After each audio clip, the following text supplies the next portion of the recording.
कि यहाँ तो कोई ऑस्ट्रेलिया में तो कोई हिंदू नहीं था ना, ऑस्ट्रेलिया में कोई आरएसएस नहीं थी, ऑस्ट्रेलिया में कोई कपिल मिश्रा नहीं थे, ऑस्ट्रेलिया में कोई नरेंद्र मोदी नहीं थे, ऑस्ट्रेलिया में तो जाकर नारा नहीं लगाया था ना अनुराग ठाकुर ने कि देश के गद्दारों को गोली मारो सालों को, ऐसा कोई नारा तो नहीं लगा था। वो लोग तो अपना फेस्टिवल बना रहे थे। फिर क्या ऐसा सूझा इन दो नेक बंदों में जो इतने नेक बने कि जाके 12 मासूमों की जान ले ली। सिर्फ भारत नहीं, पूरे विश्व में जहां जहां कट्टरपंथी इस्लामी है, कट्टरपंथी, बार बार ये बोलता हूं मैं, कट्टरपंथी इस्लामिक आतंकवादी जहां जहां है वहां शांति कभी बहाल हो ही नहीं सकती है, बिल्कुल नहीं हो सकती है। पहले कहते थे कि वो अनपढ़ होते हैं इसलिए वो भटक जाते हैं, अब पढ़े लिखे भी फट रहे हैं, डॉक्टर इंजीनियर फट रहे हैं। सोचिए, मतलब मुसलमान पढ़ेगा तो भी फटेगा, नहीं पढ़ेगा तो भी फटेगा। अगर नहीं पढ़ेगा तो 500 रुपए लेके पत्थर मारेगा, डॉक्टर और इंजीनियर बन जाएगा तो वो जाकर बम बन के फट जाएगा, तो कहीं जहर बनाने लगेगा। ये सोचने वाली बात है। ऑस्ट्रेलिया जहां पर आज भारत के अंदर एक आतंकी हमला हुआ, जिसके पश्चात कहने लगे कि भाई ये हमारी आर्मी क्या कर रही थी, हमारे लोग क्या कर रहे थे, हमारी फोर्स क्या कर रही थी। ऑस्ट्रेलिया जैसी जगह पर आतंकी आते हैं और 12 लोगों को मौत की नींद सुला देते हैं, इस पर आप क्या कहना चाहेंगे? देखो, मैं बार बार एक बात कहता हूँ कि जब लोग एक चीज बोलने से डरते हैं कि आतंकवाद का कोई मजहब नहीं होता, आतंकवाद का कोई धर्म नहीं होता, तब मैं चीख चीख कर ये बताना चाहता हूँ, पूरी दुनिया को बोलना चाहता हूँ कि आतंकवाद का मजहब होता है। कट्टरपंथी इस्लामिक ही आतंकवादी क्यों होते हैं, कोई और क्यों नहीं होता है। इसलिए ये पूरे विश्व में बोला जाना चाहिए कि हाँ, आतंकवाद का मजहब होता है। चाहे आदमी ऑस्ट्रेलिया में मरे, चाहे इजराइल में मरे, चाहे भारत में मरे, चाहे दुनिया के किसी कोने में, यहाँ तक कि खुद पाकिस्तान के अंदर में भी अगर बच्चों की बस पर कोई आतंकवादी हमला हो जाए और वो बच्चे मर जाएं तो हमें पीड़ा होती है। क्यों? क्योंकि हम मानवता को ऊपर रखते हैं। लेकिन ये जिहादी मानसिकता के कट्टरपंथी इस्लामिक आतंकवादी इंसान को इंसान नहीं समझते हैं, इनको सिर्फ गैर मुसलमानों को मारना है। और जितने भी लोग, मैं आज आपके चैनल के माध्यम से ये पूछना चाहता हूँ, तमाम लोग बार बार एक बात बोलते हैं कि भारत में मुसलमानों पे ये हो रहा है, भारत में ऐसे हो रहा है, यहाँ तो आरएसएस ये करा रही है, फलाना करा रही है, ढिमागा रक्का करा रही है। ऑस्ट्रेलिया में तो आरएसएस नहीं है, ऑस्ट्रेलिया में तो मोदी जी नहीं है, फिर ऑस्ट्रेलिया में ये शांति प्रिय समुदाय के लोग, तथाकथित शांति प्रिय समुदाय के लोग जाकर वहां पर उन मासूमों की क्यों हत्या कर दी इन्होंने। और अभी भी आप इनको कवर अप देने की कोशिश करते हैं। कौन कवर अप देने की कोशिश करता है? हमारे देश का विपक्ष, हमारे देश का विपक्ष, ये वामपंथी, ये लिब्रांडू, इनको कवर अप देने की कोशिश करते हैं। मैं ये बोल रहा हूँ कि यहाँ तो कोई ऑस्ट्रेलिया में तो कोई हिंदू नहीं था ना, ऑस्ट्रेलिया में कोई आरएसएस नहीं थी, ऑस्ट्रेलिया में कोई कपिल मिश्रा नहीं थे, ऑस्ट्रेलिया में कोई नरेंद्र मोदी नहीं थे, ऑस्ट्रेलिया में तो जाकर नारा नहीं लगाया था ना अनुराग ठाकुर ने कि देश के गद्दारों को गोली मारो सालों को, ऐसा कोई नारा तो नहीं लगा था। वो लोग तो अपना फेस्टिवल बना रहे थे। फिर क्या ऐसा सूझा इन दो नेक बंदों में जो इतने नेक बने कि जाके 12 मासूमों की जान ले ली। किसी की जान की कोई कीमत नहीं है और उसके बाद तुम लोग लीपापोती करते हो। उसके बाद में तुम लोग अगर यही ऑस्ट्रेलिया एक्शन मोड में आ जाए और इजराइल की तरह, जैसे इजराइल ने गाजा पट्टी को शमशान में बदल दिया, अगर ऐसे ही वो पाकिस्तान को शमशान में बदलने की ठान ले, तब तो ये इन लोगों की मानवता जी जाग जाएगी कि ऐसे हो रहा है, वैसे हो रहा है। ये सेम कहानी 2023 में इजराइल में हुई थी। सेम कहानी इजराइल में गाजा पट्टी के द्वारा की गई। वहां के मासूमों को मारा गया। किनके द्वारा? कट्टरपंथी इस्लामिक आतंकवादियों के द्वारा। और वही कहानी आज ये, और दोनों मैंने जितना देखा और सुना, ये दोनों बाप बेटा थे। मतलब हमारे यहाँ पिता और पुत्र में जब संवाद होता है तो पारिवारिक जिम्मेदारियों का संवाद होता है, अपने देश की उन्नति के ऊपर संवाद होता है, घर की चिंताओं पर संवाद होता है। हम लोग अपने पिता के साथ में ऐसे संवाद करते हैं और यहाँ बाप बेटा मिलकर कह रहे कि नहीं, चल अब्बू उसे मारेंगे, चल अब्बू उसे मारेंगे। सोच कर देखिए कितनी घृणित मानसिकता के लोग हैं ये। और मैं बार बार बोल रहा हूँ, सिर्फ भारत नहीं, पूरे विश्व में जहां जहां कट्टरपंथी इस्लामी है, कट्टरपंथी, बार बार ये बोलता हूं मैं, कट्टरपंथी इस्लामिक आतंकवादी जहां जहां है वहां शांति कभी बहाल हो ही नहीं सकती है, बिल्कुल नहीं हो सकती है। एक बात है, ये जो आतंकवादी हमला हुआ है इसके अंदर पाकिस्तान और आईएसआईएस का हाथ नजर आया है, तो क्या लगता है कि इजराइल जो है, क्योंकि यहूदियों का देश इजराइल है और यहूदियों पे अगर कहीं आँच आती है तो इजराइल उस पर एक्शन जरूर लेता है। क्या लगता है कि पाकिस्तान पर कुछ एक्शन लिया जाएगा या ऐसे ही रहने दिया जाएगा? देखिए, मुझे लगता है कि पाकिस्तान पे एक्शन जरूर लिया जाना चाहिए। अच्छा। और सिर्फ इजराइल ही नहीं, पाकिस्तान का सताया तो भारत भी है। आए दिन वो आतंकवादी भेजता है, आए दिन हमारे मासूमों को भी मारता है। हमारे भी 28 लोगों को मार कर गए थे उसके आतंकवादी। तो पाकिस्तान का अब नक्शे से मिटा देने के लिए देश में जो लोग अमन और शांति चाहते हैं, पूरी दुनिया में अमन शांति चाहते हैं, उन सबको एक होकर, एकजुट होकर पाकिस्तान के ऊपर सामूहिक कार्यवाही की जानी चाहिए। या कोई भी इस्लामिक कंट्री जो आतंकवाद को बढ़ावा देती है, देखो सऊदी अरब आतंकवाद को बढ़ावा नहीं देता ना, तो मैं उसके लिए नहीं बोल रहा हूँ, लेकिन जो आतंकवाद को बढ़ावा देने वाले कंट्रीज हैं, उन कंट्रीज के ऊपर सामूहिक तौर पे पूरे देश, पूरे विश्व को एकजुट होकर कार्यवाही करनी चाहिए। ये जिम्मेदारी अकेले इजराइल की नहीं है, अकेले इजराइल की नहीं है कि मानवता को अकेला इजराइल बचाएगा या अकेला भारत बचाएगा। ये समूचे विश्व की जिम्मेदारी है। अगर विश्व में शांति स्थापित करनी है तो इन आतंकवादियों को, इन कट्टरपंथियों को इनकी भाषा में सबक सिखाना बहुत जरूरी है, जो इजराइल सिखाता है, बखूबी सिखाता है। इसीलिए मैं इजराइल के लिए हमेशा बोलता हूं कि एक ऐसा देश जिसमें मात्र 98 लाख की संख्या, लेकिन हर एक बंदा देशभक्त है, हर एक बंदा अपने देश पर गर्व करता है और हर एक बंदा लड़ाका है। वहां की बेटियां भी लड़ने को, इसी तरीके से काश मेरे भारत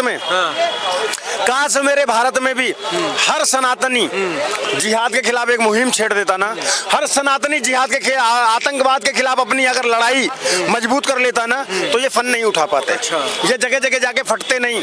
मैं बार बार जिम्मेदारी के साथ में बोलता हूँ, ये लोग भारत में कुछ भी होता है उसको बीजेपी से और आरएसएस से जोड़ने की कोशिश करते हैं।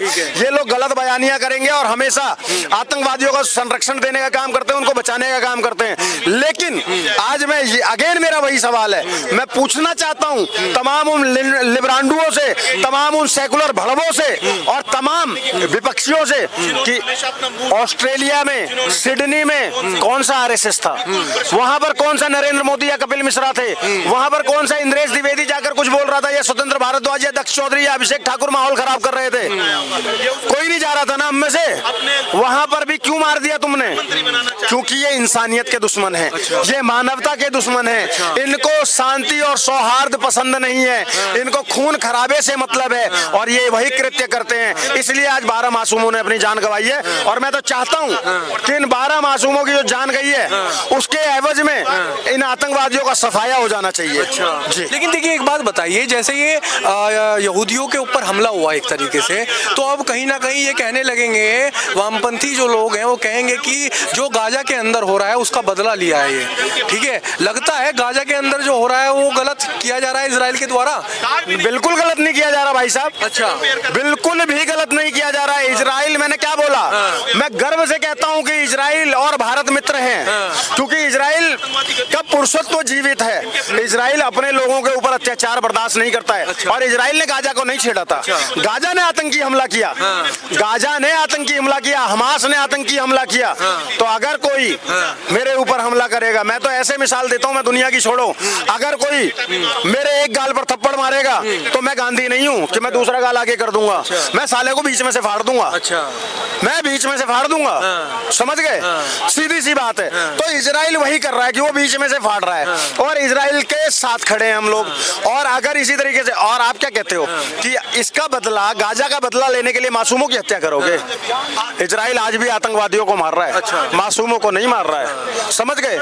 मासूमों को नहीं मार रहा है। लेकिन भैया एक बात बताइए, देखिए जैसे ये हमला होता है, ये हमारे अभी लाल किले पर जो पिछले दिनों भारत में हमला हुआ, तो उसके बाद कहने लगे थे हमारे देश के कुछ लोग कि ये भटके हुए युवा थे।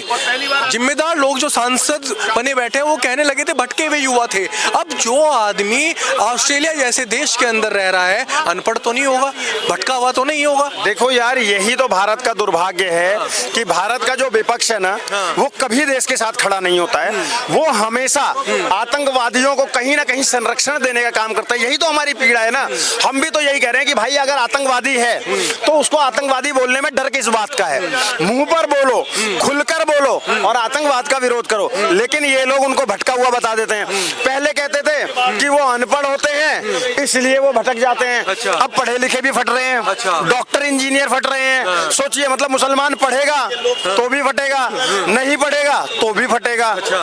अगर नहीं पढ़ेगा तो 500 रुपए लेके पत्थर मारेगा, डॉक्टर और इंजीनियर बन जाएगा तो वो जाकर बम बन के फट जाएगा, तो कहीं जहर बनाने लगेगा।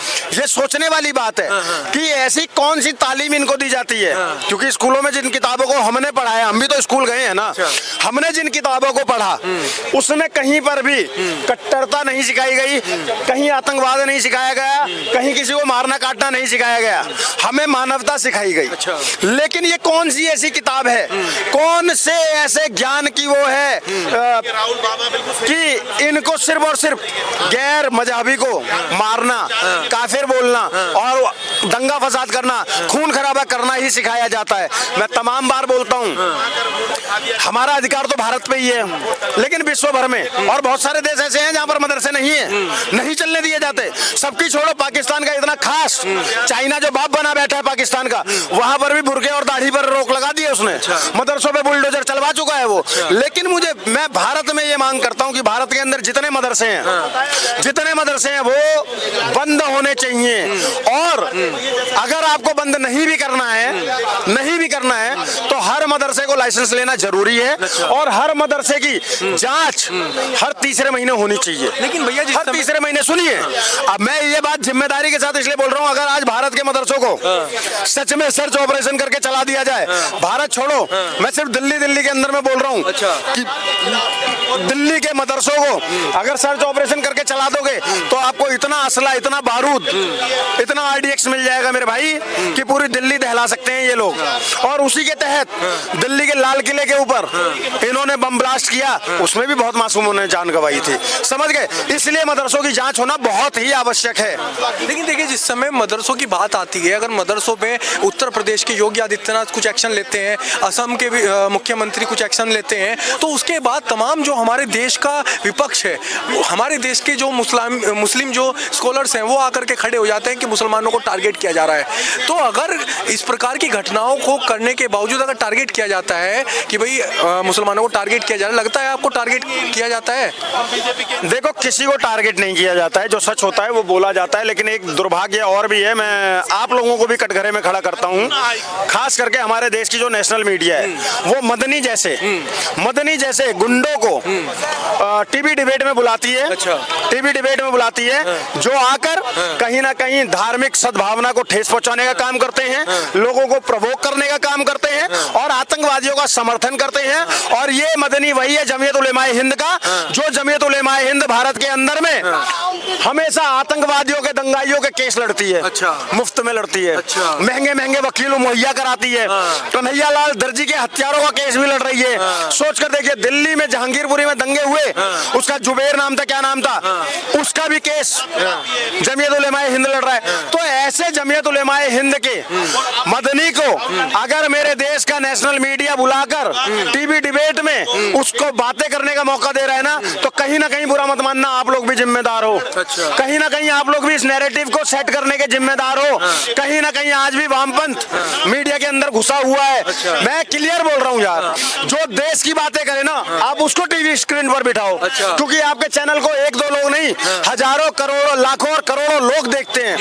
और एक एक बात जाती है भाई साहब, एक एक बात जाती है। अगर मैं यहाँ पर बोल रहा हूँ ना, तो ये बातें भी लोगों तक जाएगी। आप एक चैनल के माध्यम से जितने लोग मुझे सुनेंगे, उसमें से हो सकता है कुछ मेरा विरोध करें, हो सकता है कुछ को मेरी बातें अच्छी लगे, हो सकता है कुछ लोग उसमें से कुछ ग्रहण करें। तो जब हम नेशनल मीडिया की बात करते हैं ना, तो ये नेशनल मीडिया की जिम्मेदारी बन जाती है कि अपने चैनलों पर देशभक्तों को बिठाना शुरू करें। अच्छा। देशभक्तों को सिर्फ टीआरपी के लिए मुर्गा लड़ाई ना कराएं। अच्छा। सिर्फ टीआरपी के लिए वो मुर्गा लड़ाइयां ना कराएं और एक्चुअल देश के मुद्दों पर बात करना जिस दिन शुरू कर देंगे ना, ये क्या करते हैं, अरशद मदनी को बिठा लेंगे तो कहीं किसी को बिठा लेंगे और उसके बाद में अनर्गल बातें करवाएंगे। ये नहीं होना चाहिए, बंद होना चाहिए। तो मैं आपसे केवल एक सवाल पूछना चाहेंगे, विश्व शांति के लिए क्या करना चाहिए? हमारे देश को अपने देश की शांति के लिए क्या करना चाहिए? मैंने बताया तो, सबसे पहले मदरसों को बैन कर दो। अच्छा। सबसे पहले मदरसों को बैन कर दो। देश देश के अंदर में जितने ज्यादा हो सके गुरुकुलों को स्थापना कराओ। सनातन धर्म का पाठ, स्पेशली श्रीमद् भगवत गीता का पाठ स्कूलों में पाठ्यक्रम में शामिल कराया जाए। युवाओं को अपनी संस्कृति, अपने इतिहास के बारे में बताया जाए, उनको पढ़ाया जाए, तभी ये देश में, हमारे देश में शांति स्थापित होगी। और पूरे विश्व में अगर शांति स्थापित करनी है तो उसका भी एकमात्र इलाज यही है कि जिहादी मानसिकता वालों का अच्छे से तबीयत से इलाज किया जाए। धन्यवाद।